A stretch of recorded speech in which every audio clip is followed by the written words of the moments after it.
Hello সবাইকে। আজকের ভিডিওটা থাকছে সরস্বতী পূজাতে আমি কি করলাম সেটা নিয়ে। তো ভিডিওটা শুরু করা যাক। তো আমি সকালবেলা চলে গেলাম আমার দিদির বাসায়, আর সেখানে আজকে পুজো হবে। আর গিয়েই দেখি গোল্টু সোনা হচ্ছে খুব সুন্দর করে পাঞ্জাবি পরেছে, আর ও আমার বাবার কোল ছাড়া আর কারো কোলেই যাচ্ছিল না সেদিন। আর তারপর ঠাকুরমশাই চলে এসেছিল আর সে পূজা দিচ্ছে, আর এখানে প্রসাদগুলো সুন্দর করে সাজিয়ে রাখা হয়েছে।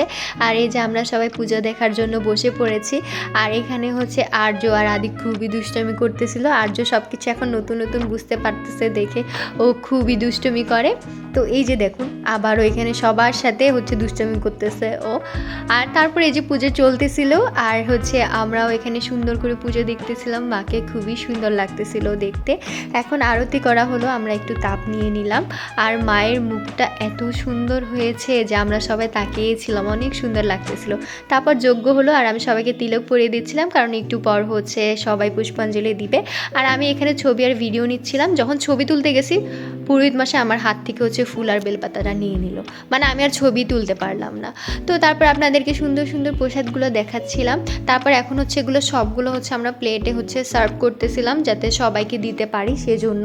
আর এদিকে আমার মা হচ্ছে সাগু মাখতেছিল সবাইকে দেওয়ার জন্য, আর বন্নি অনেক কাজ করতেছিল। এই যে দেখুন হালুয়া হচ্ছে গিয়ে সবাইকে পরিবেশন করতেছিল। আর এই যে আমরাও নিয়ে নিলাম প্রসাদ, আর আমরাও এখন প্রসাদ খাবো। আর এই যে বন্নি অলরেডি খাওয়া শুরু করে দিয়েছে, আর আমিও খাওয়া শুরু করে দিয়েছি, মানে আমরা সবাই খাচ্ছিলাম। আর তারপরে হচ্ছে উপরে চলে যাই, আর সেখানে দেখলাম মিষ্টান্নও রান্না করা হয়েছে।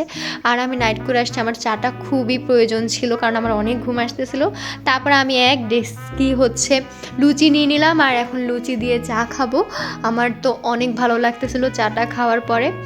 আর তারপর মজা করে খাওয়া দাওয়া করলাম। আর এদিকে দেখতেছি দাদা দিদিকে সাহায্য করার জন্য রান্না করা শুরু করে দিয়েছে। আর আমরা বের হব দেখে এখন সবাই সাজগুজো শুরু করে দিয়েছে। তারপর সবার সাজা শেষ হলে একদম অনেকক্ষণ পরে 1-2 ঘন্টা পরে আমরা বের হয়ে গেলাম প্রতিমা দর্শন করার জন্য।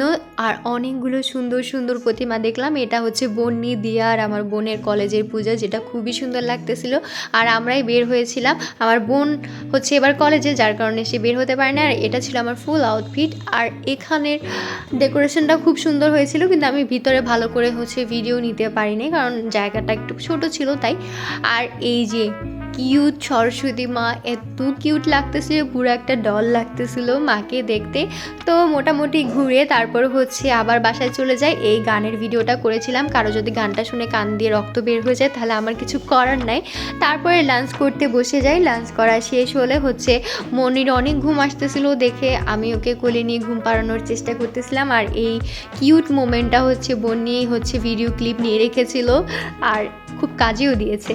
আর এখন ও কেন যেন এটা শিখছে কিভাবে ও নিজেই জানে। ওই দিনই ও এরকম সিঁড়ি দিয়ে উঠতেছিল আর অনেক কিউটও লাগতেছিল। ব্যাঙে ব্যাং। তারপর সন্ধ্যার দিকে লাইটগুলো জ্বালিয়ে দেওয়ার পরে মাকে দেখতে আরও সুন্দর লাগতেছিল। আর আমি বেশিক্ষণ থাকতে পারলাম না কারণ আমার আবার ডিউটি আছে, তাই আমাকে ব্যাক করতে হচ্ছে। আর এটা তার পরের দিন বিসর্জনের দিনের ভিডিও, যেখানে মাকে দেখতে আরও সুন্দর লাগতেছিল। তো এভাবেই আমার হচ্ছে ব্লগটা এখানেই শেষ হলো। তো দেখা হবে আপনাদের সাথে পরবর্তী ভিডিওতে, ততক্ষণ পর্যন্ত বা।